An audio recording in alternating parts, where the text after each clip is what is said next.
আসসালামু আলাইকুম তোমাদের সবাইকে। আশা করি তোমরা সকলে সুস্থ আছো, ভালো আছো এবং নিয়মিত তোমাদের পড়াশোনা কন্টিনিউ চালিয়ে যাচ্ছ। আমাদের পেট বেচের ক্লাস থাকার কারণে আমরা হয়তো আইকিউ ক্লাস বেচের ক্লাস থাকার কারণে আমরা ক্লাসটা একটু লেট হয়ে গিয়েছে। তোমাদের কাছে আন্তরিকভাবে দুঃখ প্রকাশ করছি। তোমরা একটু দ্রুত, যেহেতু শুরু হয়ে গেছে এখন, একটু দ্রুত আমাদের সাথে একটু যুক্ত হবা এবং ক্লাসটা শেয়ার দিয়ে একটা এসএস দিবা, এসএস দিয়ে পেজে মেসেজ দিয়ে বলবা যে ভাইয়া পিডিএফটা দিই, ক্লাস শেষ করো, পুরোটা শেষ করবা, এরপরে সাম্প্রতিক ক্লাসটা হবে না। প্রিয় ভাইরা, একটু দ্রুত আমাদের সাথে একটু যুক্ত হবা। আজকের এই ক্লাসটা তোমাদের জন্য, অর্থাৎ দিন যারা পরীক্ষা দিবা তার জন্য খুবই স্পেশাল। একেবারে সাম্প্রতিক যে বিষয়গুলো আছে তোমাদের সাথে শেয়ার করবো, ঠিক আছে? একটু দ্রুত আমাদের সাথে যুক্ত হবে ভাইরা।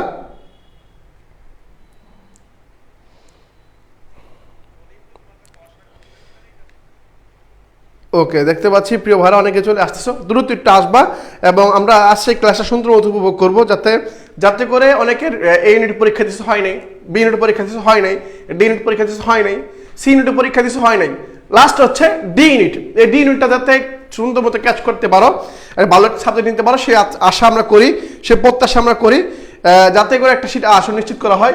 ঠিক আগের মতো করেই আমরা একটা সাজেশন মানে সাম্প্রতিক ক্লাস নিয়ে হাজির হয়েছি। আমরা বিশ্বাস করি হয়তো এই ক্লাস থেকে কিছু কমন পাবা ইনশাল্লাহ।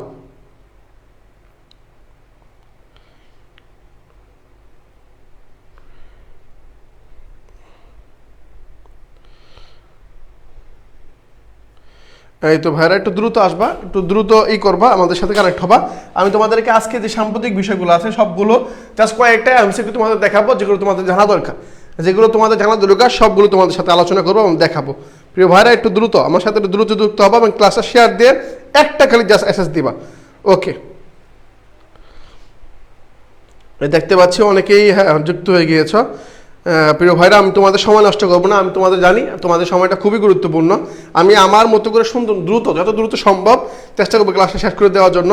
আমি জানি তোমরা এই ক্লাসের জন্য ওয়েট করতেছিলা, আমি ক্লাসটা শেষ করে দিব খুব অল্প সময়ের মধ্যে, যাতে আমি একটা সময়, অর্থাৎ তোমার সময় ক্ষেপণ বা সময় নষ্ট করার ভাগিদার যাতে আমি না হই, তোমার এই সময় নষ্ট করার মানে পাপের হিসাব যাতে আমার গাড়ি না চলে আসে, আমি সেই দিকটা লক্ষ্য রেখেই তোমার সুন্দর মধ্যে একটা ক্লাস করার চেষ্টা করবো আর কি।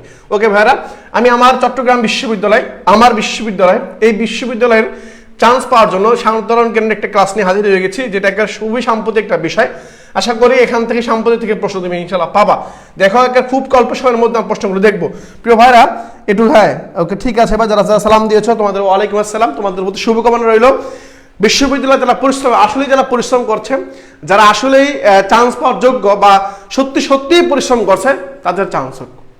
যারা রাত জেগে পরিশ্রম করছে বা তোমাকে ঘুমকে ঘুম মনে করে নাই, খাওয়াকে খাওয়া মনে করে নাই, মানে খেলাধুলা আনন্দ উল্লাসকে আনন্দ মনে করে নেই, এগুলো ত্যাগ করে একাধারে এক ঘুই করে সুন্দর মতো পড়াশোনা করছে, তাদের চান্স হোক, তাদের একটা বিশ্ববিদ্যালয়ের আসন নিশ্চিত হোক। সেটা চট্টগ্রাম বিশ্ববিদ্যালয় এরকম না, বাংলাদেশের যে কোনো একটা বিশ্ববিদ্যালয় হলেই হলো। হ্যাঁ, তোমাদের জন্য মন থেকে দোয়া করি প্রিয় ভাইরা, একবারে মন থেকে দোয়া করি। আমি তাদের জন্য দোয়া করি যে একেবারে পরিশ্রম করছে। আল্লাহ তাআলা তো দেখছেন, আমি তো দেখিনি, আমি তো আল্লাহর বান্দা, আমি তো দেখি নাই যে তুমি পরিশ্রম কতটুকু করছো। আল্লাহ তো অবশ্যই দেখছেন, আল্লাহ তো সব দেখেন, সব শোনেন, সব জানেন, আল্লাহ তো দেখছেন। ওই আল্লাহর উপরে বিশ্বাস রাখি, ওই আল্লাহর উপর বিশ্বাস রাখো। তুমি যদি পরিশ্রম সত্যি করে থাকো, উনি অবশ্যই তোমাকে দিবেন, হয় সেটা সিউতে দিবেন বা সিউর পরিবর্তে অন্য কিছু দিয়ে তোমাকে খুশি করবেন ইনশাল্লাহ। খুব শীঘ্রই আল্লাহ তাআলা তোমাকে খুশি করবেন। ওকে ভাইরা, তাহলে আমি আমার ক্লাসে ফিরি। এই যে আমি ক্লাসে চলে আসছি, এটা প্রথম প্রশ্ন হচ্ছে, দেশকে কতটি, অর্থাৎ এই সাম্প্রতিক সময়ের মধ্যে একেবারে জনপ্রশাসন কর্মকর্তারা বলেছে দেশকে কতটি প্রদেশে বিভক্ত করার জন্য প্রস্তাব দিয়েছে। খেয়াল করো, আমরা এখন 8টা প্রদেশ পাই, 8টা বিভাগ পাই। তখন এই দেশকে ভাগ করার জন্য জনপ্রশাসন মন্ত্রণালয় থেকে প্রস্তাব দেওয়া হয়েছিল। এটা কতটা যৌক্তিক অযৌক্তিক এরা পরে, প্রস্তাব দিয়েছিল কয়টা? উত্তরটা এখানে দেওয়াই আছে বাবা। হ্যাঁ, উত্তরটা এখানে দেওয়া কেন? যাক, এটা উত্তর দেওয়া আছে, তোমরা দেখতে পাচ্ছ। উত্তর হচ্ছে সি নাম্বারটা। ভাইয়া উত্তরটা হচ্ছে কি? হ্যাঁ, উত্তরটা হচ্ছে আমার সি নাম্বার। কি ভাইয়া? উত্তর হচ্ছে আমার উত্তর হচ্ছে আমার এই যে উত্তর হচ্ছে, সরি এটা হবে, উত্তর হচ্ছে আমার এটা দেখা যাচ্ছে 4টি। তাহলে আমি বলে রাখি, দেশকে কতটি প্রদেশে ভাগ করার জন্য প্রস্তাব দেওয়া হয়েছে জনপ্রশাসন সংস্কার কমিশন। অর্থাৎ এই জনপ্রশাসন সংস্কার কমিশন দেশকে 4টা বিভাগে 4টা প্রদেশে ভাগ করার জন্য এটা প্রস্তাব জারি করছে। কি জারি করছে ভাইয়া? প্রস্তাব দিয়েছে যে 4টা প্রদেশে ভাগ করো, 4টা প্রদেশে ভাগ করার জন্য প্রস্তাব দিয়েছে। মনে রাখবা, জাস্ট এটা একটু মনে রাখবা, ওয়ান শট দেখবো, একটু দেখবো, এরপরেরটা আমি আসিবা। তাহলে আমার সঠিক উত্তর হচ্ছে সি নাম্বারটা, 4টা প্রদেশে ভাগ করার জন্য বলেছে আর কি। প্রিয় ভাইরা, এরপর আমি আসি, এরপর আমি দেখি এই যে দেখবা তুমি অবশ্যই ভাইয়া, তুমি যদি একটা নাম্বার কমন করতে চাও, একটা নাম্বার জাস্ট একটা নাম্বার যদি কমন পেতে চাও, তো তোমাকে আমি রিকোয়েস্ট করব তোমার বইয়ের মধ্যে মানে যে দিবসগুলো আছে, কি আছে ভাইয়া, যে দিবসগুলো আছে, আমি জানি না কেন দিবস থেকে পরীক্ষা প্রশ্ন দেয়, আমি বুঝি না, এগুলো কি বলা মনে রাখতে পারে নাকি? মানে এক একটা দিবস একদিন এক দিন মানে মাঝে মধ্যে দুর্নীতি দিবস আসে, মাঝে মধ্যে মানবাধিকার দিবস আসে, মাঝে মধ্যে ডায়াবেটিস দিবস চলে আসে, আমি জানি না কেন এটা দেয়, কি দিয়ে যাচাই করে আমি বুঝি না। দিবস থেকে এটা প্রশ্ন দিয়ে দেয়, চট্টগ্রাম বিশ্ববিদ্যালয় দিবস থেকে এটা প্রশ্ন দিয়ে দেয়। আল্লাহ না করুক, আমি যে চাই না দিবস থেকে পরীক্ষা প্রশ্ন দেখ, আমি চাই না, আমি কখনোই চাই না, কিন্তু দিয়ে দেয়, তারা দিয়ে দেয়। কারণ দিবস থেকে আমি কি শিখবো? দিবস তারিখ থেকে আসে, আমি কটা তারিখ মনে রাখবো ভাই? বাংলাদেশে হাজার দিবস আছে, বাংলাদেশে শ দিবস আছে, এখন আমি কোনটা মনে রাখবো? কিন্তু পরীক্ষা দিয়ে দেয়। তার মধ্যে একটা গুরুত্বপূর্ণ দিবস হচ্ছে পাঠ দিবস। কি দিবস? পাঠ। হ্যাঁ, কি দিবস ভাইয়া? পাঠ দিবস। সেটা হচ্ছে কি দেখবা 4 মার্চ, 5 মার্চ, 6 মার্চ, 7 মার্চ। যেহেতু মার্চ মাসে, কি মাসে পরীক্ষা, যেহেতু মার্চ মাসে, আর সেহেতু এই দিবসটা মার্চ মাসের মধ্যে পড়ছে, সেই জন্য আমি তোমাকে এটা ইনক্লুড করেছি, চেষ্টা করেছি দেওয়ার জন্য। হ্যাঁ, দেওয়ার জন্য চেষ্টা করেছি প্রিয় ভাইরা, হ্যাঁ দেওয়ার জন্য চেষ্টা করছি। আমাকে একটু দ্রুত বলতে হবে, আমি একবার অপ্রস্তুত ভাবে চলে আসছি, স্লাইড তৈরি করছি, জাস্ট একটা টি শার্ট পরে আসছি, যেমন তেমন একটা নিয়ে চলে আসছি ক্লাস করাইতে হবে। আমি একবার অপ্রস্তুত ভাবে চলে আসছি, যাতে একটা একটু বিন্দু পরিমাণ সময় নষ্ট হয়। এমনিতে লেট হয়ে গেছে, আমি আর চাই না সময় নষ্ট করতে। ওকে ভাইয়া, জাতীয় পাঠ দিবস এটা কি? 6 মার্চ। আমি যদি ভুল না করি সেটা উত্তর হবে 6 মার্চ। কি ভাইয়া? 6 মার্চ। আমি কেন মার্চ দিচ্ছি ভাইয়া? কারণ হচ্ছে মার্চ মাসের পরীক্ষা, এবার গত বছর এরকম একটা হয়েছে, গত বছর ঠিক এরকম একটা মানে যেই মাসে পরীক্ষা হচ্ছে সেই মাস থেকে একটা পরীক্ষা প্রশ্ন আসছে, আমি সেই জন্য সেটাকে মাথায় রেখে প্রশ্নগুলো দিচ্ছি। আমি আবার বলতেছি, গত বছর ঠিক এরকম হয়েছে, যেই মাসে পরীক্ষাটা হয়েছে, মাসটা মনে নাই, যে মাসে পরীক্ষাটা হয়েছে সেই মাস থেকে একটা প্রশ্ন সাম্প্রতিক থেকে আসছে, তাহলে আমি সেই দিকটা লক্ষ্য রেখে আমি এই প্রশ্নগুলো দিয়েছি আর কি। হ্যাঁ, ওকে ভাই 6 মার্চ। তাহলে ভাইয়া একটু খেয়াল করো, তাহলে উত্তর কি? 6 মার্চ। কি মার্চ ভাইয়া? 6 মার্চ। ওকে ভাইয়া, ঠিক আছে, সবাই বলছে 6 মার্চ। ওকে, তাহলে আমি উত্তর পাচ্ছি কি ভাইয়া? উত্তর হচ্ছে 6 মার্চ। ক্লিয়ার ভাইরা, প্রিয় ভাইরা, এটা ক্লিয়ার? ওকে, মনে রাখবা, দিবস থেকে আমি জানি না কেন দেয়, আমি আবার বলতেছি, দিবস থেকে পরীক্ষা প্রশ্ন দেয়, মাথায় রাখবা, দিবস থেকে পরীক্ষা প্রশ্ন দেয়। কি দেখবা? মানবাধিকার দিবস, জাতীয় পতাকা দিবস, তারপর হচ্ছে ডায়াবেটিস দিবস, তারপর হচ্ছে স্বদেশ প্রত্যাবর্তন দিবস, এগুলো বাতিল হয়ে গেছে। হ্যাঁ, মানে যেগুলো গুরুত্বপূর্ণ, অর্থাৎ স্বাধীনতার সাথে রিলেটেড, বাংলাদেশের এই যে জুলাই বিপ্লবের সাথে রিলেটেড যেগুলো আছে, এগুলো একটু ভালো মতো দেখবা। হ্যাঁ, এগুলো ভালো মতো দেখবা। আমি আশা করি আজকে আমার 1000+ শিক্ষার্থী হবে ইনশাল্লাহ। আজকে 1000+ শিক্ষার্থী হবে। গতবার একবার হয়েছিল ম্যারাথন ক্লাসের মধ্যে, এবার হবে। ওকে, ঠিক আছে ভাই, তাহলে 6 মার্চ। পরবর্তী আসি ভাই। হ্যাঁ, আমার উত্তর 6 মার্চ। পরবর্তীটা হচ্ছে আমার এই সোমেশ্বরী নদীটি কোন জেলায় প্রবাহিত হয়েছে? এখন এই নদীটা সাম্প্রতিক সময়ের জন্য একটু গুরুত্বপূর্ণ, কারণ এটা হচ্ছে আন্তঃসীমান্ত একটা নদী, এটা নিয়ে একটু ক্যাচাল আছে, সেজন্য তোমাদের দিয়েছি। দেখো, সোমেশ্বরী নদীটি কোন জেলা অবস্থিত? বাংলাদেশের নদ নদী থেকে পরীক্ষায় ডি ইউনিটে আসবে ইনশাল্লাহ। হ্যাঁ, নদ নদী থেকে, নদী আর নদ থেকে ডি ইউনিটের পরীক্ষা প্রশ্ন আসে, একটু দেখবা, চেক দিবা। হ্যাঁ, নদ নদী সেটা হইতে পারে আন্তর্জাতিক, হ্যাঁ আন্তর্জাতিক হইতে পারে, অথবা বাংলাদেশ বিশ্ববিদ্যালয় থেকে হইতে পারে। হ্যাঁ, দুইটা পাঠ হইতে পারে। একটা নদ নদী থেকে পরীক্ষা প্রশ্ন আসবে, হয় সেটা আন্তর্জাতিক হইতে পারে, বাংলাদেশে হইতে পারে। কিরকম প্রশ্ন হয়ে গেল, কিরকম প্রশ্ন আসে আমি তোমাকে একটু ক্লিয়ার করে বলে দিচ্ছি। প্রশ্নগুলো হয় এরকম যে, তোমার হচ্ছে মনে করো বললো মাতামুহুরী। হ্যাঁ, মাতামুহুরী। আবার বললো আমাজন নদী। কি নদী ভাইয়া? আবার বললো আমাজন নদীটা কোথায়? আর মাতামুহুরী নদীটার বৈশিষ্ট্য কি? বললো নিচের কোনটি মাতামুহুরী সম্পর্কে সঠিক? উত্তর বলা হয়েছে এটা ভারতের সাথে সংযুক্ত, বলা হয়েছে এটা সিলেটের সাথে সংযুক্ত, আর একটা অপশনে বলা হয়েছে যে এটা মিয়ানমার বাংলাদেশের সাথে সংযুক্ত। উত্তর হচ্ছে মিয়ানমার বাংলাদেশের সাথে সংযুক্ত, মিয়ানমার বাংলাদেশের সাথে সংযুক্ত। হ্যাঁ, আর মাত্র 50 জন শিক্ষার্থী লাগবে 1000 শিক্ষার্থী হইতে, আশা করি হয়ে যাবে। ওকে ভাইয়া, তাহলে আমাজন নদী কোথায় ভাইয়া? আমাজন নদী হচ্ছে দক্ষিণ আমেরিকায়, দক্ষিণ আমেরিকা। হ্যাঁ, আমেরিকা, ঠিক আছে ভাইয়া, দক্ষিণ আমেরিকায়। তাহলে কোনটা কোন নদীতে আছে আশা করি এবার ক্লিয়ার, মনে রাখবা। ঠিক আছে ভাইরা, তাহলে আমি এই যে সমস্যা নদী যদি আছে, সমস্যা নদী হচ্ছে আমার নেত্রকোনায়। তোমার জানো রাফিক ছোট ভাই বিয়ে করে ফেলছে, বুঝছো, সে বিয়ে করে ফেলছে। কোথাকার ছেলে? নেত্রকোনার ছেলে, বিয়ে করছে হচ্ছে বরগুনার। হ্যাঁ, বরগুনা। হ্যাঁ, বরগুনার মেয়েকে বিয়ে করে ফেলছে, বুঝছো। তো যাই হোক, বই আমি পেছালে আসি না। অনেকে বলছো যে ভাই ওখান থেকে পরীক্ষা প্রশ্ন আসতে বই না, ওখান থেকে পরীক্ষার কোনো সম্ভাবনা নাই। তো সমস্যা নদীটা কোথায় ভাই? নেত্রকোনা। একটু দেখি, আমি একটু দেখি, বিস্তারিত সম্পর্কে তথ্য দেখি। দেখো, খেয়াল করো, এই সমস্যা নদীটা বাংলাদেশের, ভারতের একটি, অর্থাৎ আন্তঃসীমান্ত নদী। অর্থাৎ এই সমস্যা নদী আমরা একটু পড়ছিলাম না, আমরা হয়তো পড়ছিলাম এরকম, বাংলাদেশ প্লাস ভারত, এই দুইটা দেশের মাঝখানে যে 54টা নদী। কয়টা নদী ভাইয়া? এই দুইটা নদীর মাঝখানে 54টা নদী আছে। কয়টা নদী আছে ভাইয়া? 54টা। আর বাংলাদেশ প্লাস মিয়ানমার সাথে আছে 3টা, তাহলে 3 আর 4, 3 আর 54 হচ্ছে কত? 57টা, অর্থাৎ মোট নদী আন্তঃসীমান্ত নদী হচ্ছে 54টা, ভারতের সাথে হচ্ছে 54টা, মিয়ানমারের সাথে হচ্ছে 3টা। তার মধ্যে একটা নদীর নাম হচ্ছে সোমেশ্বর নদী। কি নদী? এই সোমেশ্বর নদী, এটা ভারতের একটি আন্তঃসীমান্ত নদী। এটি ভারতের মেঘালয়ের পশ্চিম গারো পাহাড়ের জেলা এবং বাংলাদেশের নেত্রকোনা, এই যে পাইছি নেত্রকোনা জেলার দুর্গাপুর উপজেলার দিয়ে প্রবাহিত হয়ে একটি নদী। নদীটির দৈর্ঘ্য হচ্ছে 50 কিলোমিটার, ঘর প্রস্থ হচ্ছে 114 কিলোমিটার এবং নদীটির প্রাকৃতিক সর্পিলাকার, মানে সর্পিলাকার সাপের মতো আর কি। হ্যাঁ, সর্পিলাকার। হ্যাঁ, ডি ইউনিটে রাফি নিয়ে প্রশ্ন, রাফি ভাইকে নিয়ে প্রশ্ন চাই। রাফি ভাই কাম ছেড়ে দিছে, বুঝছো? রাফি ভাই নাই, রাফি ভাই এখানে বাদ। ওকে ভাই, তাহলে ঠিক আছে, আমি নান্ত সম্ভব দেখলাম সোমেশ্বর নদীর আসলে কি, কোথায় অবস্থিত, কার সাথে যুক্ত আছে, এটা আমার ক্লিয়ার। ওকে ভাই, এটা আমার ডান, এটা আমার ডান হয়ে গেছে, এটা আমার শেষ, সোমেশ্বর নদী শেষ আমার। ওকে, পরবর্তী স্লাইডে আমি আসি। কি বলছো দেখো, খেয়াল করো, পরবর্তী স্লাইডে বলা হয়েছে বৈশ্বিক সন্ত্রাসবাদ, মানে বুঝো তো, সন্ত্রাসবাদ সূচক অর্থাৎ জিটিআই সর্বশেষ প্রতিবেদন 163টি দেশের মধ্যে বাংলাদেশের অবস্থান কততম? বাংলাদেশের অবস্থান কততম একটু বলতে হবে, একটু বলো। হ্যাঁ, কি বলছে? বৈশ্বিক সন্ত্রাসবাদ সূচকে, অর্থাৎ যেটাকে আমরা জিটিআই বলি আর কি, জিটিআই এটা মানে ট্রেরিজম আর কি, সর্বশেষ প্রতিবেদন অর্থাৎ 163টি দেশের মধ্যে পরীক্ষা নিরীক্ষা করে বাংলাদেশের অবস্থানটা কোথায় ছিল। একটু সুসংবাদ দিয়ে রাখি, বাংলাদেশের অবস্থান আগে বেশি ছিল, এখন কমে আসছে। এখন কি মানে কমছে, বুঝছো? আগে সন্ত্রাসবাদ বেশি ছিল, এখন এই জিটিআই হিসাব অনুযায়ী, প্রতিবেদন হিসাব অনুযায়ী বাংলাদেশের কমছে আর কি এটা। হ্যাঁ, এর উত্তর হচ্ছে 35তম। কততম ভাইয়া? একজন বলছে 35তম। কততম ভাইয়া? 35। আমি উত্তরটা দেখবো একটু পরে। হ্যাঁ, উত্তরটা দেখি প্রিয় ভাইয়া, আমি উত্তরটা দেখি। এর উত্তর 35তম। কততম ভাইয়া? 35তম। এই তো গুড। হ্যাঁ, একটু দেখি আমি উত্তরটা মিলাই। 35তম। এখন খেয়াল করো, জিটিআই তৈরি করতে 163টি দেশের তথ্য খতিয়ে দেখেছে, অর্থাৎ আইইপি জিটিআই 2025 এর প্রতিবেদন বিশ্লেষণ করে দেখা যায় এবার বাংলাদেশের অবস্থান 35তম। অর্থাৎ জিটিআই যে প্রতিবেদন ছিল, এটাকে পরীক্ষা নিরীক্ষা করে দেখা যায় বাংলাদেশের অবস্থান কততম? 35তম। স্কোর হচ্ছে কি 3.03, স্কোর হচ্ছে 0.03। আগের বছর অর্থাৎ 24-এর আগের বছর বাংলাদেশের অবস্থান ছিল 32। কততম ছিল? 32। তার মানে একটু আগায় ছিল, বুঝছো? সন্ত্রাসবাদ আগায় ছিল, এখন পিছিয়ে গেছে একটু, মানে 3 ধাপ পিছিয়ে চলে গেছে। মানে আগে সন্ত্রাসবাদ বেশি ছিল, এখন 3 ধাপ পিছনে চলে গেছে, মানে কমে গেছে, একটু কমছে, বুঝছো? 3 ধাপ পিছিয়ে চলে গেছে।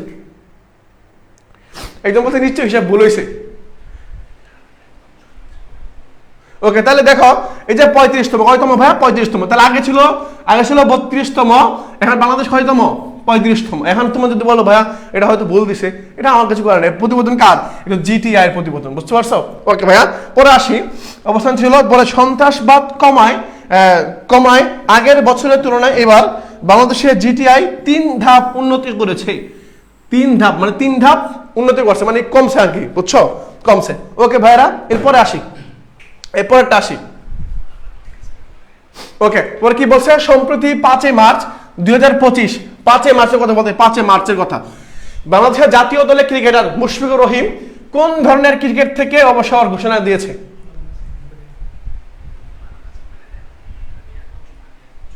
ও ভাইয়া, হ্যাঁ ঠিক আছে। তাহলে সম্প্রতি 5 মার্চ বাংলাদেশের জাতীয় দলের ক্রিকেটার মুশফিকুর রহিম কোন ধরনের ক্রিকেট থেকে তোমার হচ্ছে আলাদা করছে, একটু বলে দাও।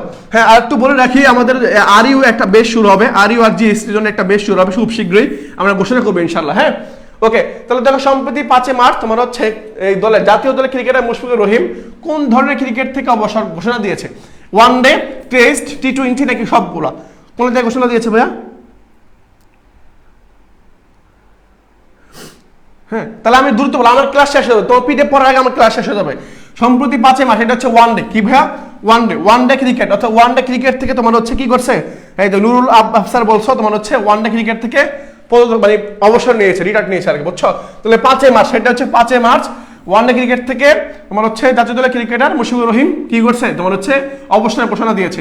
ওকে, পরবর্তী স্লাইডে আমি আসি। মানে পঞ্চপাণ্ডব, অর্থাৎ তোমার হচ্ছে মর্তুজা, সাকিব আল হাসান, তারপর হচ্ছে কি তোমার হচ্ছে মাহমুদ আল রিয়াদ, আর তারপর হচ্ছে মুশফিকুর রহিম, এরা কি করছে? তোমার হচ্ছে এই জায়গা থেকে কি করছে?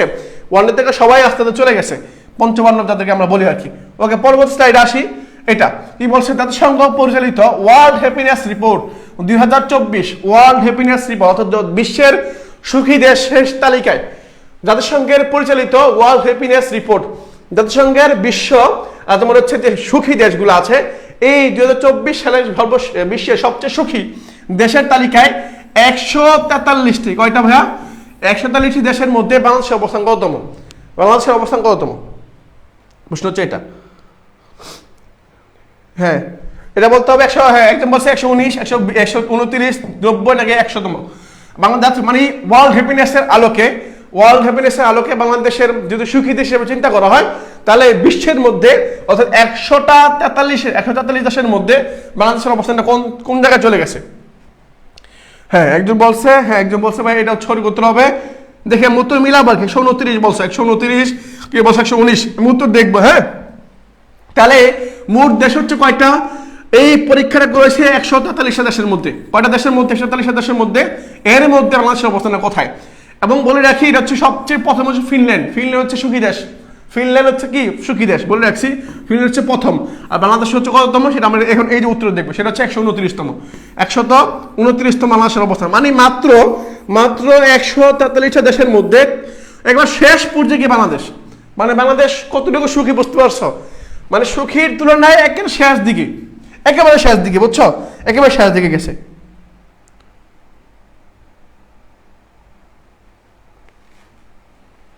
ওকে তাহলে 143 সেটা হচ্ছে কি 129তম বাংলাদেশ। একটু মনে রাখবা, আমি একবার বাছাই করে দিছি ভাই, একটু কষ্ট করে বাছাই করে দিছি। আমি তো এমন না যে প্রশ্ন দেখে বানাইছি ভাই, আমার মনে হয় যে যদি দেয় এরকম টাইপ প্রশ্নগুলো দিবে। হ্যাঁ ভাইয়া তোমরা আবার ভেবো না যে ভাইয়া যেগুলো দিচ্ছে এগুলো থেকে পরীক্ষার প্রশ্ন আসবে। আমি আমার সর্বোচ্চ চেষ্টা করছি যে ভাইয়া এগুলো দিছি আমার মনে হয়েছে, এবং পূর্বে যে অভিজ্ঞতা ছিল এগুলো দিয়ে সব খাটিয়ে আমি এই প্রশ্নগুলো সাজাইছি। আশা করি এখান থেকে পাবা ইনশাল্লাহ। আমি এমন না যে প্রশ্ন দেখে বানাইছি ভাই, এটা এই বিশ্বাসটুকু আমার উপরে রাখবো না যে ভাইয়া যা দিয়ে তাই আসবে। আমি কখনোই বলি না আমার উপরে এই বিশ্বাসে রাখো যে ভাইয়া যা তাই আসবে, এরকম আসবে না। আমি আমার অভিজ্ঞতা থেকে প্রশ্ন তৈরি করি, তোমাদের যা দেওয়ার সেগুলো দেওয়ার চেষ্টা করি, এক্ষেত্রে কখন পড়ে যাবে। এটা হয়তো আল্লাহ তাআলা সৃষ্টিগত রহমত হয়ে যায় আর কি, বুঝছো। ওকে ভাই, ওকে তাহলে ঠিক আছে, এটা পাইলাম। পরবর্তী আসি। হ্যাঁ পরবর্তী দেখো, এটা কেন জানি গুরুত্বপূর্ণ মনে হয়। বর্তমান বিশ্বের বৃহত্তম আইসবার্গ, মানে যেটাকে আমরা হিমশৈলী বলি আর কি, এই আইসবার্গ বোঝো, আইসবার্গ মানে কি, বরফের যেই টুকরাগুলো থাকে না, টুকরাগুলা এরকম হচ্ছে আইসবার্গ। যেমন আমরা ছোটবেলায় ফ্রিজের মধ্যে রমজান আসলে বা গরম হলে খেলাধুলা করার সময় তোমার ছোট ছোট করে বরফ জমা করতাম, ওগুলো হচ্ছে আইসবার্গ, মানে বরফের টুকরা যেগুলা। বর্তমান বিশ্বের বৃহত্তম আইসবার্গ যেটাকে অ্যান্টার্কটিকা মহাদেশের মধ্যে আছে আর কি, এই আইসবার্গ কোনটা? এটাকে B15A নাকি হচ্ছে A23A, তারপর হচ্ছে A32A, B23A, কোনটা?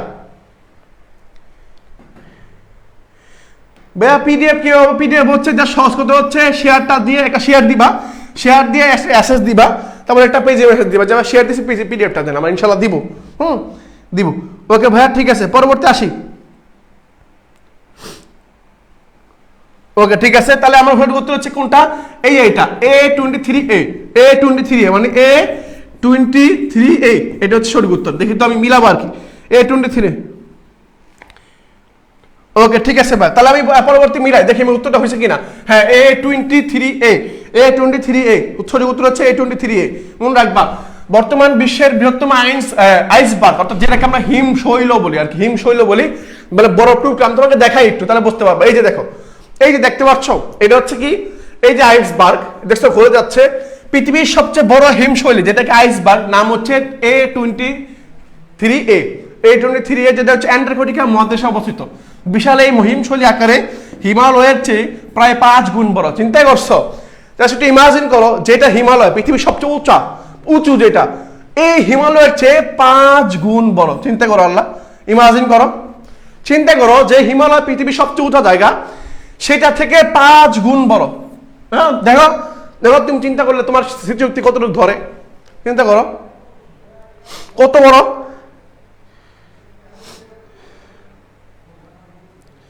ওকে তাহলে এটা ফলো করো, এটা কই হইতে পারে?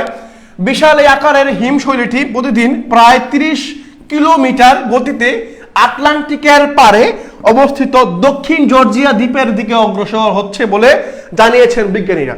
মানে এটা আস্তে আস্তে দক্ষিণ জর্জিয়া যে দ্বীপটা আছে, এই দ্বীপের দিকে এগিয়ে যাচ্ছে আর কি, আইসবার্গটা। এটা হচ্ছে আইসবার্গ। ওকে, তাহলে আশা করি বুঝতে পারছো, ঠিক আছে, আশা করি বুঝতে পারছো। তাহলে আমি ভাই বুঝতে পারছি আইসবার্গ কোনটা, জিনিসটা দেখতে কিরকম, এটা হচ্ছে হিমালয়ের চেয়ে 5 গুণ বড়। কয় গুণ বড়? 5 গুণ বড়। এটা আমার কথা না ভাই, এটা হচ্ছে সংবাদ মাধ্যম বলো, বিজ্ঞানীদের কথা। হ্যাঁ, 5 গুণ বড়, ঠিক আছে ভাই, মনে রাখবা। তো এই যে আইসবার্গটা, যেটাকে আমরা A23 নামে চিনি, সেটা হচ্ছে হিমালয় থেকে 5 গুণ বড়, 5 গুণ বড়। এরপরে ভাই আমি আসি, এরপরে দেখো জাতিসংঘ পরিচালিত ওয়ার্ল্ড হ্যাপিনেস রিপোর্টে বিশ্বের সবচেয়ে সুখী দেশ কোনটি, যেটা একটু আগে বলছি আমি তোমাদেরকে। অর্থাৎ আমি পাইছিলাম বাংলাদেশ, অর্থাৎ 143 দেশের মধ্যে, 143 দেশের মধ্যে বাংলাদেশের অবস্থান হচ্ছে 129তম। বাংলাদেশের অবস্থান হচ্ছে 129তম। কিন্তু এখানে বলা হয়েছে ওয়ার্ল্ড হ্যাপিনেস রিপোর্ট অনুযায়ী 2024 সালের সবচেয়ে সুখী দেশ কোনটা, সবচেয়ে সুখী দেশ কোনটা, মানে প্রথম আর কি, যেটা প্রথম আর কি, প্রথম। হ্যাঁ, যে দেশে শান্তি আর শান্তি, সুখ আর সুখ, গেলেই সুখ, শান্তি শান্তি, সে দেশ কোনটা?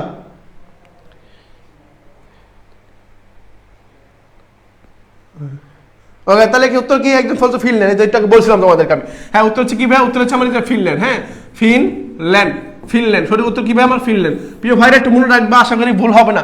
হ্যাঁ, তাহলে আমি বাংলাদেশ আছি 129তম, এবং কটা দেশের মধ্যে? সেটা হচ্ছে 143 দেশের মধ্যে বাংলাদেশ হচ্ছে 129তম, আর ফিনল্যান্ড হচ্ছে প্রথম। ফিনল্যান্ড হচ্ছে কি? প্রথম। এই কনসেপ্টগুলো ক্লিয়ার থাকলে আসলে সমস্যা হবে না। হ্যাঁ, কনসেপ্টগুলো ক্লিয়ার থাকলে সমস্যা হবে না। হয়ে গেল এটা। ওকে ওকে ভাইরা, এরপরে আমি আসি। ওকে, এখন আসে এটা। খেয়াল করো, এখন হচ্ছে এই যে আমার প্রশ্ন, ফিনল্যান্ড পাইলাম, এর পরবর্তী প্রশ্ন হচ্ছে আমার এটা। এই যে দেশের প্রথম বঙ্গবন্ধু স্যাটেলাইট 1, অর্থাৎ বঙ্গবন্ধু স্যাটেলাইট যেটা 1, এর নাম পরিবর্তন করে যে নামটা রাখা হয়েছে, এটা তোমার পারার কথা, তোমাদের জানার কথা। এটা অর্থাৎ বঙ্গবন্ধু স্যাটেলাইটের নামটা পরিবর্তন করে কি নাম রাখা হয়েছে? কি নাম রাখা হয়েছে? আমাদের চট্টগ্রাম বিশ্ববিদ্যালয়ে 3-4টা হল আছিল। একটা হচ্ছে বদরুদ্দোজা হল, শেখ হাসিনা হল, বঙ্গবন্ধু হল ছিল, যেগুলোর নাম চেঞ্জ করে দিয়ে তোমার হচ্ছে, তোমরা জানো যে চট্টগ্রাম বিশ্ববিদ্যালয়ের 2জন শিক্ষার্থী শহীদ হয়েছে, একটা হৃদয় তরুয়া আর একটা হচ্ছে শহীদ ফরহাদ। এদের নাম অনুসারে একটা হল করা হয়েছে, বুঝছো? এদের নাম অনুসারে একজনের হল, একটা হৃদয় তরুয়া হল হয়েছে, একটা ফরহাদ হল হয়েছে, বুঝছো? এদের নাম হল হয়েছে। বঙ্গবন্ধুর নাম, এগুলো পরীক্ষা আসবে না, এগুলো কিন্তু আসবে না, আমি জাস্ট তোমার জানার জন্য বললাম আর কি। হ্যাঁ, ওকে, তাহলে দেশের প্রথম বঙ্গবন্ধু স্যাটেলাইট 1 এর পরিবর্তিত নাম কোনটা? পরিবর্তিত নাম কোনটা? Dhaka satellite 1, July 36 satellite 1, Bangladesh satellite 1, নাকি হচ্ছে বাংলাদেশের নোবাল স্যাটেলাইট 1? কোনটা সঠিক উত্তর? কোনটা? হ্যাঁ, সি নাম্বারটা। হ্যাঁ, সঠিক উত্তর হচ্ছে সি নাম্বার। এই যে বাংলাদেশ স্যাটেলাইট, অর্থাৎ বঙ্গবন্ধু স্যাটেলাইটকে চেঞ্জ করে, নাম চেঞ্জ করে দিয়ে রাখা হয়েছে বাংলাদেশ স্যাটেলাইট 1, বাংলাদেশ স্যাটেলাইট 1, ঠিক আছে ভাই? ওকে ভাইয়া, পিডিএফ করতেছ না, আমার জাস্ট কয়েক মিনিট ক্লাসটা করো, পিডিএফ লাগবে না তো, জাস্ট আমি আর কয়েক মিনিট সময় তোমাদের সাথে আছি আর কি। হ্যাঁ, এই ক্লাসটা করো ভাইয়া, পিডিএফ করে না, ক্লাসের পরে ক্লাস শেষ করার চেষ্টা করো, দেখবা সময় বাঁচবে, শ্রম বাঁচবে, মেধাও বাঁচবে, সুন্দর মতো পরবর্তী পড়তে পারবো আর কি। আমি পিডিএফ দিব, যারা শেয়ার দিচ্ছে অবশ্যই পিডিএফ দিব আমি। ওকে, পরবর্তী ভাই আমি এটা আসি, দেখি আমার কি আছে। ওকে, উত্তর সি নাম্বারটা। ওকে, পরবর্তী দেখো, মরণোত্তর স্বাধীনতা পদক 2025 পাচ্ছেন কে?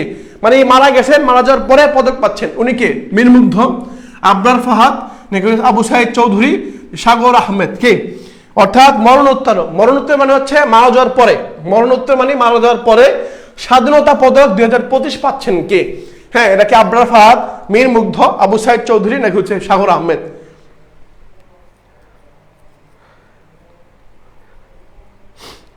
ওকে, একদম, হ্যাঁ একদম বলছে হচ্ছে এ নাম্বার, সি নাম্বারটা হবে, বি নাম্বারটা হবে। সঠিক উত্তর হচ্ছে বি নাম্বার, আবরার ফাহাদ। হ্যাঁ, এই আবরার ফাহাদ ভাই তোমার হচ্ছে বুয়েটের শিক্ষার্থী। হ্যাঁ, বুয়েটের শিক্ষার্থী ছিল, যাকে ছাত্রলীগ তোমার দেখছো, জানছো, শুনছো, ছাত্রলীগ তোমার হচ্ছে পিটিয়ে মেরেছিল আর কি। যাই হোক, সেটা অতীত। তোমার হচ্ছে এই যে ভাইকে মারা হয়েছে, সেই কারণে অনেকে মনে করে যে 24-এর আন্দোলন তার থেকে অনুপ্রেরণা, মানে তার থেকেই, ওখান থেকে যে ক্ষোভটা আছে, ক্ষোভ থেকে অর্থাৎ তোমার হচ্ছে মানে স্ফুলিঙ্গ প্রজ্বলিত হয়েছে, এরকম বলা হয় আর কি।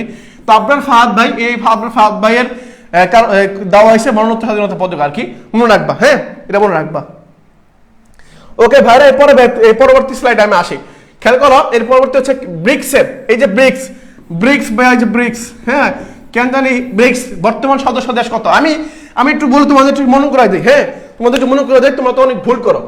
তোমার মনে রাখবা, ডিএনএ দেখবা, আমি আল্লাহ চাইলে আমি যেটা বলি একটু শোনো। হ্যাঁ, ডিএনএ দেখবা, ডিএনএ তুমি সাম্প্রতিক অর্থাৎ জিকেতে জিকেতে যদি সাম্প্রতিক থেকে প্রশ্ন দেয়, জিকেতে যদি সাম্প্রতিক থেকে প্রশ্ন দেয়, তাহলে হইতে পারে সেটা যুদ্ধ নিয়ে প্রশ্ন দিবে, হ্যাঁ, বিশ্ব আন্তর্জাতিক যুদ্ধ নিয়ে পরীক্ষা প্রশ্ন দিবে, অথবা পরীক্ষা প্রশ্ন দিবে সংস্থা, বিভিন্ন যে সংস্থাগুলো আছে আন্তর্জাতিক সংস্থা, COP29, ওপেক বলো, এডিবি বলো, IMF বলো, যে সংস্থাগুলো আছে এগুলো থেকে পরীক্ষা প্রশ্ন দিবে, অথবা বিভিন্ন সম্মেলন কি দিবে, সম্মেলন থেকে, সম্মেলন মানে একটা সম্মেলন কোথায় হচ্ছে, মানে COP23, হ্যাঁ 23 বা COP30, COP সম্মেলনটা কোথায় হবে বা কোথাও হয়েছে, এরকম তোমার সম্মেলন থেকে পরীক্ষা প্রশ্ন দিবে। সংস্থা থেকে পরীক্ষা, সংস্থা মানে কি, যে বললাম এডিবি, ন্যাটো, নেট, এর বর্তমান সদস্য সংখ্যা কত, এগুলো থেকে তুমি একটা পাবা।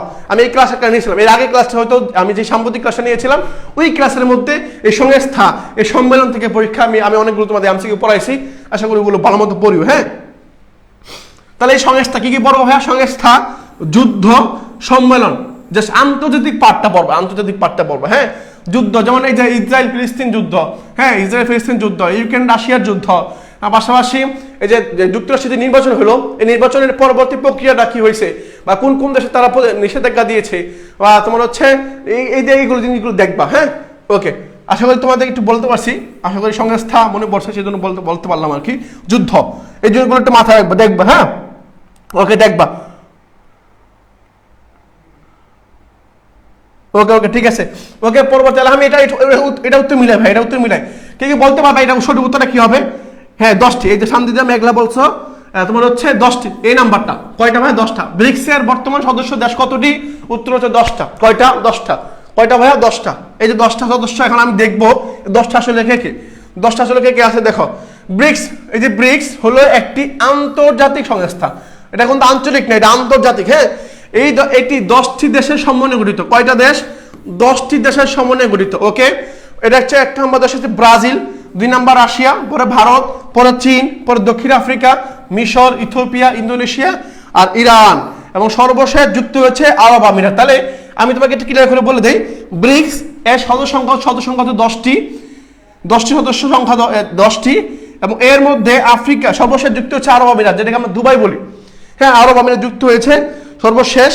এটি একটি বিনিয়োগ কৌশল গ্রুপ এবং পৃথিবীর সর্ববৃহৎ অর্থনীতি ব্লক, যেটাকে G7 বলি আমরা, গ্রুপ অফ 7, গ্রুপ অফ 7। এই যে দেখো, গ্রুপ অফ 7, গ্রুপ অফ 8, এই জিনিসগুলো গুরুত্ব মাথায় রাখবা একটু। হ্যাঁ, পরে অর্থনৈতিক পরাশক্তির দেশ কয়টা, এগুলো মনে রাখবা। আমি একটু তোমাকে বলে দিই, যেহেতু কথায় কথায় আসছে, G7 পরে হচ্ছে G8, হ্যাঁ G8, পরে কি বললাম, পরে হচ্ছে হ্যাঁ যে ব্রিক্স, পরে ন্যাটো, হ্যাঁ ন্যাটো দেখবা, পরে হচ্ছে ADB দেখবা, হ্যাঁ ADB, পরে হচ্ছে আসিয়ান, সার্ক, পরে হচ্ছে IMF, হ্যাঁ IMF, হ্যাঁ IMF। এই যে সংস্থা যেগুলো আছে এগুলো ভালো মতো দেখবা, কার কত সদস্য আছে, কার কত সদস্য আছে, হ্যাঁ এগুলো ভালো মতো রাখবা। পরবর্তী সম্মেলন কোথায় হবে, লাস্ট যে সদস্য ছিল ওনাকে কোন দেশ, কোন সদস্য দেশ সদ্য পদত্যাগ করছে, এটা দেখবা। হ্যাঁ, এটা দেখবা,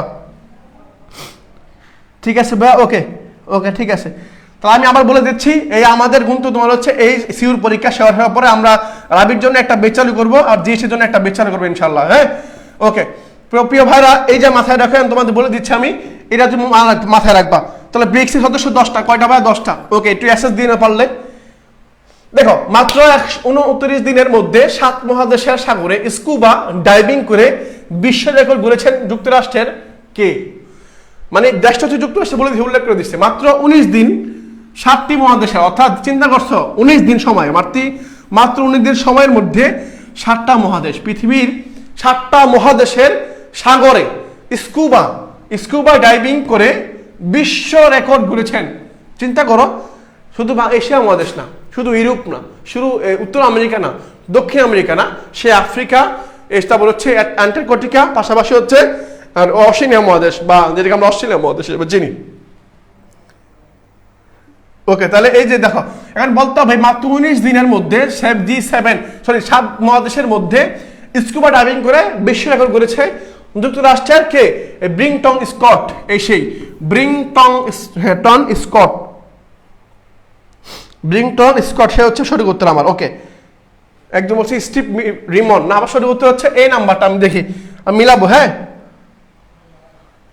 ওকে,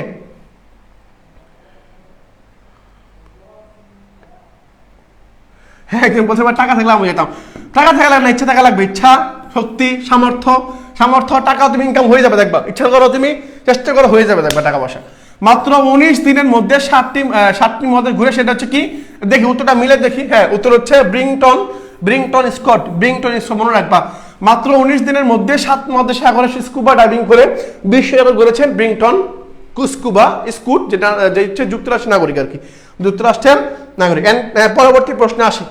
পরবর্তী প্রশ্ন দেখো, সম্প্রতি কোন দেশের সরকারের দুর্নীতি প্রতিবাদের পার্লামেন্ট অধিবেশনে ধোঁয়া ছড়িয়ে, মানে আগুনের ধোঁয়া ছড়িয়ে বিরোধী দল বিক্ষোভ করেছে?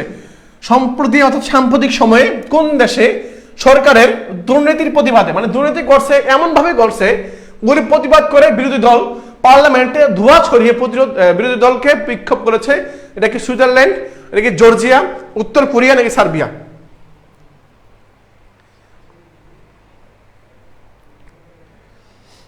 ওকে একটু বলো, হ্যাঁ একটু বলো, তোমার হচ্ছে উত্তরটা বলো। এখানে উত্তরটা কি হবে? সম্প্রতি কোন দেশের সরকার দুর্নীতি প্রতিবাদ পার্লামেন্টের অধিবেশনে ধোঁয়া ছড়িয়ে বিরোধী দল বিক্ষোভ করেছে? সেটা হচ্ছে সার্বিয়া। উত্তর হচ্ছে ভাই আমার সার্বিয়া। কি ভাইয়া? উত্তর সার্বিয়া। দেখি আমি উত্তর মিলাবো, উত্তর কি? হ্যাঁ সার্বিয়া। মনে রাখবা, মানে এই সার্বিয়াতে সরকার যে ছিল, সরকারের দুর্নীতি প্রতিবাদ করে যারা বিরোধী দল ছিল তারা কি করছে? ধোঁয়া ছড়িয়েছে, ধোঁয়া ছড়িয়ে মানে প্রতিরোধ করছে আর কি। হ্যাঁ, আর ভাই আর কিছুক্ষণ, কতক্ষণ হবে ক্লাসটা? আর মাত্র কিছুক্ষণ হবে, আর কিছুক্ষণ, আর হয়তো 5 থেকে 7 মিনিট। ওকে, পর দেখো, মেক্সিকো যুক্তরাষ্ট্রের বিভক্তকারী সীমারেখা কোনটা? মানে মেক্সিকো, খেয়াল করো, মেক্সিকো আর যুক্তরাষ্ট্র, তোমরা দেখবা পৃথিবীতে 2টা সাগর আছে, উপসাগর। কি সাগর ভাইয়া? উপসাগর। পৃথিবীতে 2টা সাগর আছে, একটা উপসাগর, একটা হচ্ছে মেক্সিকো, একটা যুক্তরাষ্ট্র। একটু খেয়াল করো, বুঝাই বলি। পৃথিবীতে 2টা সাগর আছে, একটা হচ্ছে বঙ্গোপসাগর, একটা হচ্ছে মেক্সিকো উপসাগর। একটা হচ্ছে বে, আর হচ্ছে গাফ। হ্যাঁ, গফ বা গাফ বলা হয় আর কি। তো বে আর গফ, অর্থাৎ পৃথিবীর গফ যেটা আছে এটা হচ্ছে মেক্সিকোতে। কোথায়? মেক্সিকোতে। মানে এই যে মেক্সিকো আর যুক্তরাষ্ট্র পাশাপাশি রাষ্ট্র, যুক্তরাষ্ট্র হচ্ছে এখানে, মেক্সিকো হচ্ছে এখানে। হ্যাঁ, এই যে পাশাপাশি রাষ্ট্র, এর মাঝখানে যে ফারাকটা বা মানে বিভক্তকারী যে রেখাটা আছে, ওই রেখার নামটা কি? এটা কি সনোরা লাইন? সুয়েজ খাল তো এশিয়া মহাদেশের মধ্যে, তাহলে এটা বাদ। কাস্পিয়ান সাগর, এটা হচ্ছে ইউরোপ মহাদেশের মধ্যে, এটাও বাদ। কোনোটি নয়, এটা বাদ। তাহলে সঠিক উত্তর কি হচ্ছে?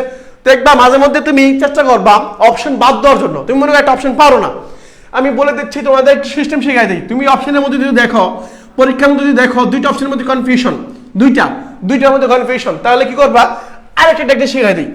পরীক্ষার মধ্যে আরেকটা টেকনিক শিখাই দেয়। তুমি মনে করো একটা প্রশ্ন পড়ছো, মনে করো ঠিক এই প্রশ্নটা পরীক্ষা আসছে, ঠিক একইভাবে এই প্রশ্নটা পরীক্ষা আসছে, এখন তুমি কি করবে? অ্যান্সার করবা কিভাবে? মনে করো তুমি অ্যান্সারটা আসছে, তুমি পারো না, তুমি কনফিউশন, এটা কি সনরা লাইন হবে না সুয়েজ খাল হবে, তুমি এটা নিয়ে কনফিউশন। এখন তুমি তো এটার জন্য সময় ব্যয় করছো না ভাইয়া, তুমি কিন্তু এটার জন্য সময় ব্যয় করছো। এখন যেহেতু তুমি এটার জন্য সময় ইনভেস্ট করে ফেলছো, এখন এই প্রশ্নটা কি করবা? কলম দিয়ে বা যেটা দিয়ে, তোমার কাছে যদি পেন্সিল থাকে আরো ভালো, পেন্সিল দিয়ে এটা দাগ দিয়ে রাখবা। কারণ কি? কারণ হচ্ছে তুমি যে এটা পড়ছো, তোমার যেটা কনফিউশন আছে, যে এটা দাগে 2টার মধ্যে আমি কনফিউশন, এটা না এটা হবে, কনফিউশন আছে। যখন তোমার সব দাগানো শেষ হয়ে যাবে, তখন তোমার যে কনফিউশন ওলা যে মার্ক করা দাগ দিয়ে রাখছিল, যে মার্ক করা ছিল যেগুলা, এগুলো দিয়ে খুঁজে পাবা, খুব সহজ খুঁজে পাবা। তখন তোমার কি হবে? সময় বাঁচবে এবং সম্ভাবনাও বাড়বে, চান্স পাওয়াটা। এটা মাথায় রাখবা। হ্যাঁ, তোমাদের বলে দিলাম। তুমি কি করবা? যেহেতু তুমি প্রশ্নটা পড়তে সময় লাগছে না ভাইয়া, তোমার সেকেন্ড ব্যয় হয়েছে না, যেহেতু ব্যয় হয়েছে, তাহলে কি করবে? সুন্দর মতো দাগ দিয়ে রাখবা যে তুমি এটা পড়ছো এবং তোমার মধ্যে একটা কনফিউশন আছে, যদি তুমি আপনি ভাবলে চিন্তা করলে হয়তো উত্তরটা পারবা, তখন তুমি কি করবা? দাগ দিয়ে রাখবা, এটা সুন্দর মতো দাগ দিয়ে রাখবা। পরবর্তী প্রশ্নে যাবো। হ্যাঁ, পরবর্তী প্রশ্নে যাবা, পেপারে এবার যাবো আর কি। ওকে, তাহলে আমি এটা বুঝতে পারছি তোমাদেরকে। মেক্সিকো ও সুয়েজ বিভক্তকারী সীমারেখা কোনটা ভাইয়া? সঠিক উত্তর হচ্ছে কোনটা? সঠিক উত্তর সোনারা লাইন। ওকে ঠিক আছে ভাইয়া। ওকে, পরবর্তী প্রশ্ন আমি আসি। পরবর্তী প্রশ্ন হচ্ছে আমরা এটা দেখি, আন্তর্জাতিক অপরাধ আদালত, এটাকে আইসিসি বর্তমান সদস্য সংখ্যা কত? আন্তর্জাতিক অপরাধ আদালতের বর্তমান সদস্য সংখ্যা কত? 123, 125, 127, 129। কত? বা প্রশ্ন দাগ দিলে কোনো সমস্যা নাই, বা তুমি প্রশ্ন দাগ দিলে কোনো সমস্যা নাই, তুমি একটা দাগ দিতেই পারো, স্বাভাবিক দাগ দিতে পারো, কোনো সমস্যা নেই। আমি আমার পরীক্ষাতে এরকম করছি, আমি যখন পরীক্ষা দেই তখন কি করছি? দাগ দিয়ে সুন্দর দাগ দিয়ে রাখছি। আমাকে এই পাশে একটু ছেলে, এই পাশে একটু মেয়ে, আমাকে মাঝখানে বসাই দিচ্ছে, আমি আমার মতো সুন্দর মতো। এখন তোমার পাশে যে বসছে সে যে অনেক বিরিয়ান তা কিন্তু না, সে যে তোমাকে সঠিক উত্তর বলতেছে তাও কিন্তু না, এই লোক যে তোমাকে সঠিক উত্তর বলবে এই কিন্তু না, কেউ কারোর উপর ডিপেন্ডেন্ট না। তুমি যার কাছে বসবা সে হচ্ছে হয়তো তোমার অপরিচিত ব্যক্তি, তুমি কখন তাকে দেখোই নাই, কথা শোনো না, জানো না, চিনো না, তার উত্তর যে সঠিক হবে তুমি কেমন বসবা? এগুলো ব্যানটেন এগুলো বাদ দিয়ে, ফাং ফুং বাদ দিয়ে সুন্দর মতো তুমি তোমার মতো দিবে অ্যান্সার, বুঝছো? তুমি তোমার মতো অ্যান্সার করবা। ওকে ওকে, কোশ্চেনে দাগ দিলে জানা দিতে পারবো, হ্যাঁ দিতে পারবো, এগুলো শিখে দিতে হয়, এগুলো লাইভে এসে শিখে দিতে হবে। কি বলো না বলো, তোমরা বড় হয়েছো, মানে ম্যাচুরিটি আসে, তোমাদেরকে শিখে দিতে হবে। প্রশ্ন দাগ, প্রশ্ন কত কিছু তো নিষেধ, কত কিছু তো নিষেধ, তোমাকে এখানে শিখাই দিতে হবে, দাগ দেওয়া যাবে না, প্রশ্ন বলা আছে দাগ দেওয়া যাবে না, কারণ এগুলোকে তোমাকে শিখাই দিব, এগুলো লাইভে শিখে দিতে হবে ভাইয়া। হ্যাঁ এগুলো তো বোঝা উচিত, তোমাদের বোঝা উচিত, ক বলে কলকাতা বোঝা উচিত, ক বলছি ক মানে কলকাতা বোঝা উচিত তোমাদের। যাই হোক, এর কয়টা ভাই 125টা, কয়টা ভাই 125টা বলছো না, 125টা। এখন খেয়াল করো, আমি উত্তরটা দেখি, উত্তর হচ্ছে 125টা। আন্তর্জাতিক আদালত, আন্তর্জাতিক আদালত যেটাকে আইসিসি বলি, আইসিসি বর্তমান সদস্য হচ্ছে 125, 125 ভাই 125। ওকে 125, ওকে পরবর্তী প্রশ্ন আমার, সম্প্রতি চাঁদে সফলভাবে অবতরণ করে মার্কিন মহাকাশযান কোনটা? সাম্প্রতিক সময়ে চাঁদে সফলভাবে অবতরণ করে মার্কিন মহাকাশযান কোনটা? কোনটা? ব্রোগোস্ট, পরে হচ্ছে অ্যাপোলো, জেমিনি, দেখে হচ্ছে স্কাইলেব, কোনটা? তোমার হচ্ছে কোনটা একটু বলতে হবে, কোনটা মানে হচ্ছে, হ্যাঁ বলো, আমাকে বলতে হবে সম্প্রতি চাঁদে সফলভাবে অবতরণ করা মার্কিন মহাকাশযান কোনটা? এটা কি ব্রোগোস্ট, অ্যাপোলো, জেমিনি, দেখে হচ্ছে স্কাইলেব। সব দিয়ে দেবো, মানে একজন চায় নোট চায়, হ্যাঁ একজন হচ্ছে তোমার হচ্ছে পিডিএফ চায়, আরেকজন অনেক কিছু চায়, বুঝছো? সেটা বললাম না আর কি। হ্যাঁ, তার সম্প্রতি চাঁদে সফলভাবে অবতরণ করা মার্কিন মহাকাশযান কোনটা? সেটা হচ্ছে ব্রোগোস্ট। কি ভাইয়া? মার্কিন যুক্তরাষ্ট্র অর্থাৎ যুক্তরাষ্ট্রে ইউএস এর যে মহাকাশযানটা সম্প্রতি সময় তোমার হচ্ছে চাঁদের মধ্যে অবতরণ করে সেটা হচ্ছে ব্রোগোস্ট। পরে সবাই বলে অ্যাপল লাগাচ্ছে, ব্রোগোস্ট। ওকে ওকে ঠিক আছে, তাহলে ভাই ঠিক আছে, পরবর্তী আসি। পরবর্তী প্রশ্ন আমার এটা IMF, এটা পাইছি, যা পাইছি IMF, হ্যাঁ ইন্টারন্যাশনাল মিলেনিয়াম ফাউন্ডেশন, এই যে এফ যেটা IMF, এই তথ্য মতে বিশ্বের শীর্ষ অর্থনৈতিক দেশ কোনটা? মানে এই সংস্থাটা হচ্ছে অর্থনৈতিক সংস্থা, বুঝছো? IMF মানে হচ্ছে অর্থনীতি রিলেটেড, মানুষকে ঋণ দেওয়া, কোন দেশকে সহায়তা করা, কোন দেশকে টাকা পয়সা দিয়ে, এটা বুদ্ধি দিবে না তোমাকে টাকা পয়সা দিবে, ঋণ দিবে, সহায়তা করবে। মানে বিশ্বের একটা সংস্থা আছে যেটা হচ্ছে টাকা পয়সা রিলেটেড, সেটা কি? টাকা পয়সা রিলেটেড, সেটা কি ভাইয়া? সেটা হচ্ছে IMF, হ্যাঁ IMF। ওকে ওকে ওকে ঠিক আছে। হ্যাঁ একজন বলছে গুগল সাবস্ক্রাইব পাইলাম, লাগাবো। হ্যাঁ সাম্প্রতিকটা দেখো, গুগল আগে দেখছো, গুগল তারিখটা দেখো, তারিখটা দেখলে বুঝতে পারো যে কবে এটা। IMF এটা হচ্ছে কি? IMF সর্বশেষ এটা অবশ্যই যুক্তরাষ্ট্র হবে, যেহেতু এই দাদারা সবচেয়ে বেশি, এরা অস্ত্র বিক্রি করতে দেশে অনেক টাকা কামাই ফেলছে, বুঝছো?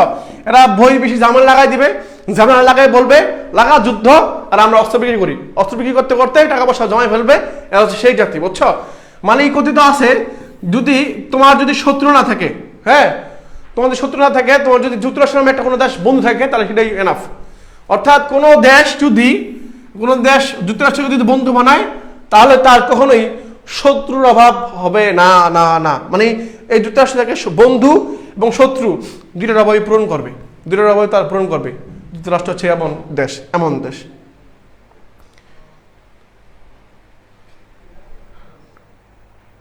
ওকে ঠিক আছে ভাইয়া, ওকে ঠিক আছে, তাহলে যুক্তরাষ্ট্র। ওকে পরবর্তী প্রশ্ন দেখি তো, পরবর্তী প্রশ্ন IMF যুক্তরাষ্ট্র, সঠিক উত্তর যুক্তরাষ্ট্র। ওকে 2024 গণঅভ্যুত্থান নিয়ে স্থানীয় সরকার উপদেষ্টা আসিফ মাহমুদ সজীব ভুইয়ার লেখা বইটির নাম কি? তোমরা আমাকে কিছু বলো না, আমার উল্টাপাল্টা কিছু বলো না আমাকে আবার, আমি জাস্ট প্রশ্নটা পাইছি আর কি, ছিটন দিছি আর কি। এই বইটা নিয়ে বিতর্ক সৃষ্টি হচ্ছে, বিতর্কিত একটা বই। হ্যাঁ তোমার হচ্ছে বিভিন্ন মহলে দেখা যাচ্ছে, মানে আলোচনা সমালোচনা হচ্ছে আর কি। তো যাই হোক দিলাম আর কি, জানিয়ে রাখা আর কি, যেহেতু 2024 একটা বই, প্রথম বই, হ্যাঁ যেহেতু দিলাম আর কি। আবার লেখছে সরকার উপদেষ্টা আসিফ মাহমুদ, হ্যাঁ তোমার সেজন্য দিলাম। বইটা বলতে হবে বইটার নামটা কি? জুলাই মাতৃভূমি অথবা মৃত্যু। হ্যাঁ জুলাই মাতৃভূমি অথবা মৃত্যু। স্যার আর কতক্ষণ, শেষ মানে শেষ স্লাইড মনে, এটাই সর্বশেষ মেবি। 2024 সালে গণ অভ্যুত্থান নিয়ে তোমার যে বইটা লেখছে এটা হচ্ছে সি নাম্বারটা, জুলাই সি নাম্বারটা, হ্যাঁ সিলা, জুলাই মাতৃভূমি অথবা মৃত্যু, জুলাই মাতৃভূমি অথবা মৃত্যু হচ্ছে আমার সঠিক উত্তর। হ্যাঁ একদম হচ্ছে বিবাহ অথবা মৃত্যু, হ্যাঁ বিবাহ সবাই করে বসে, ওনার বাকি আছে আর কি। জুলাই মাতৃভূমি অথবা মৃত্যু সঠিক উত্তর, হ্যাঁ এটা সঠিক উত্তর। ওকে ভাইয়া, এটা হচ্ছে আমার সঠিক উত্তর। ওকে ওকে ঠিক আছে, সি নাম্বারটা, সি সি উত্তর, সঠিক উত্তর সি নাম্বার।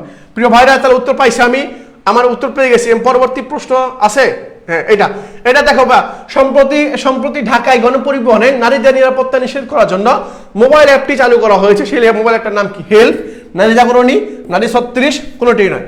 মানে নারীদেরকে নিরাপত্তা নিশ্চিতের জন্য মোবাইল অ্যাপ চালু করা হয়েছে। এই মোবাইল অ্যাপটার নামটা কি? মোবাইল অ্যাপটার নামটা কি?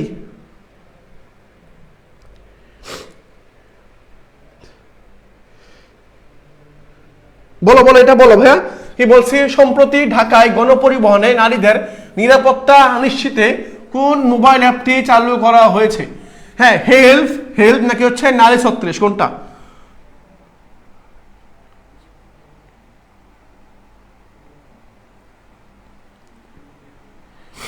বলতো ভাইয়া। হ্যাঁ একদম বলছে আসিফবাদী বই লেখে বলছে, তুমি জানোই না এখন কি লেখে বলছে, অনেক কিছু করে বলতেছে। তাহলে যাই হোক, এই আপনার নাম কি ভাই? একটা নাম হচ্ছে হেল্প, এই নাম্বারটা হেল্প, এই যে হেল্প আপনার নাম হচ্ছে কি ভাই? এই যে আপনার নাম হচ্ছে হেল্প, কি ভাই? হেল্প, মনে রাখবেন। সম্প্রতি নারীদের নিরাপত্তার জন্য ঢাকায় বাসের গণপরিবহনের মধ্যে যে অ্যাপ চালু করা হয়েছে সেটা হচ্ছে কি? হেল্প, বা এই যে হেল্প, এই অ্যাপটা চালু করা হয়েছে। হ্যাঁ এই অ্যাপটা চালু করা হয়েছে। ওকে ঠিক আছে, ওকে ঠিক আছে ভাইরা। ওকে আমার এই দেখি শেষ, আমার ক্লাস শেষ ভাইয়া। এখন আমাকে ছোট্ট করে একটু বলতে হবে, বা প্রিয় ভাইরা আমাকে একটু ছোট করে বলতে হবে তোমরা ক্লাসটা বুঝছো কিনা। হ্যাঁ বুঝছো কিনা সবাই একটু কমেন্ট বক্সে একটু ছোট করে লিখে দিও, ছবি বা সিউ, জাস্ট সিউ লিখে দিও সুন্দর মতো। আর মতো সময় 2 দিন বা 3 দিন সময় আছে, 2 থেকে 3 দিন সময় আছে। এই 2 থেকে 3 দিন সময়ের মধ্যে যাতে প্রস্তুতিটা সুন্দর মতো গোছানো হয়, যে বা যারা যুক্ত আছো সবাই একটু কমেন্ট করে জাস্ট কি লিখবা, জাস্ট কমেন্ট করে সিউ লিখে দাও, কষ্ট করে সিউ লিখে দাও। হ্যাঁ হয় ওদের বলে দিচ্ছি ওদের। হ্যাঁ তোমরা ভাই আরেকটা বলে রাখি, সিউনি হতাশ হও না। আমি বললাম না এক বিশ্ববিদ্যালয় এক একজনের হবে, আবার হবে না। আমরা সিউর পরে ইনশাল্লাহ আরইউ শুরু করবো, এবং জিএসটি শুরু করবো, জিএসটি। ঠিক আছে ভাই, তোমরা হতাশ হও না। আমরা জিএসটির জন্য ক্লাস দিব, আরইউর জন্য ক্লাস দিব, এবং আমাদের একটা পেড বেচ চালু হয়েছে ইনশাল্লাহ। এটা খুব শীঘ্র আমরা ঘোষণা করবো ইনশাল্লাহ। হ্যাঁ ইনশাল্লাহ, থামবা না আর কি তোমরা। ওকে ভাইয়ারা, ওকে জি ভাইয়া বুঝতে পারছি, একটু সিউ লেখা দাও। হ্যাঁ আমি নামগুলো পড়ি তোমাদেরকে। আসমাউল হোসনা বলছো, তারপর হচ্ছে হুমায়রা সেতু বলছো, আক্তার হোসাইন, তারপর হচ্ছে কাশফি আইনিন বলছো, পারভেজ আল হাসান, হ্যাঁ তারপর হচ্ছে নুসাইবা, জান্নাতুল ফিরদাউস, নুসরাত জাহান, নদী খানম, ফারহানা সুচি বলছো। ওকে রাবিয়া সুলতানা, সিউ ইনশাল্লাহ। তোমাদের সবার আশা পূরণ করে ওয়াশিকা ঐশী, তারপর সাদিয়া তন্নি, হামিম কাজী বলছো, নুসরাত সানজিদা বলছো। ওকে হ্যাঁ তারপর হচ্ছে নিশি বলছো, হ্যাঁ নিশি, তারপর সুমাইয়া বলছো, তারপর হচ্ছে হ্যাঁ তো গুড সাবাস। বলছো জেরিন বলছো, তারিন বলছো, আনোয়ার বলছো, শাহরিন, তারপর হাসনা হেনা বলছো। ওকে ভাইরা, হ্যাঁ জানাতুল হাফসা, হ্যাঁ এই তো সানজিদা আক্তার বলছো, তারপর হচ্ছে রাদিয়া সোহাগী বলছো, পপি বলছো, জি ছবি লাগবে ভাই ইনশাল্লাহ, ছবি লাগবে। রিমা, পারভেজ, তারপর হচ্ছে আমিন খান, সবাই বল। ফারজানা মিম বলছো। ওকে বা, হ্যাঁ ইউষা মজুমদার, হ্যাঁ ঠিক আছে ভাই, তোমাদের জন্য অসংখ্য ভালোবাসা, দোয়া রইল। এগিয়ে যাও তোমরা, আমরা তোমাদের সাথে আছি। যেই পদ্ধতি একটা সিট নিশ্চিত না হচ্ছে সে পর্যন্ত কন্টিনিউ ক্লাসগুলো নিয়ে যাবো ইনশাল্লাহ। হ্যাঁ দিয়ে যাবো। আমাদের চেহারাটার অবস্থা কি হচ্ছে দেখতে পাচ্ছ। হ্যাঁ চেহারাটার অবস্থা কি হচ্ছে, জাস্ট টি শার্টটা নিছি, নেওয়ার পরে টি শার্টে গায়ে দিছি, চলে আসছি ক্লাস করাইতে। এত ফর্মালিটি নাই ভাইয়া, চলে আসছি, ক্লাস দিচ্ছি সুন্দর মতো। হ্যাঁ তোমরা আসো, সেজন্য ক্লাস দিচ্ছি। হ্যাঁ আসে দেখে তোমরা প্লাস 1000-এর মতো শিক্ষার্থী হয়ে গেছো, ক্লাস দেখতেছো, আমার ভালো লাগছে দেখে। তোমরা যদি থাকো তাহলে আমরা ক্লাস করতে আরো একটু উৎসাহিত হই, থাকবা ইনশাল্লাহ। আমরা কন্টিনিউয়াসলি তোমাদের সেবা করার চেষ্টা করবো, অন্তত তোমাদের ক্ষতি করবো না, অন্তত যদি পারি জাস্ট তখন ক্ষতি করবো না, সেবা করে যাবো ইনশাল্লাহ। এতটুকু বিশ্বাস আমাদের উপর রাখো, আমাদের তোমাদের কখনো ক্ষতি চাইবো না, যদি পারি সেবা করবো, যদি পারি সেবা করবো ইনশাল্লাহ।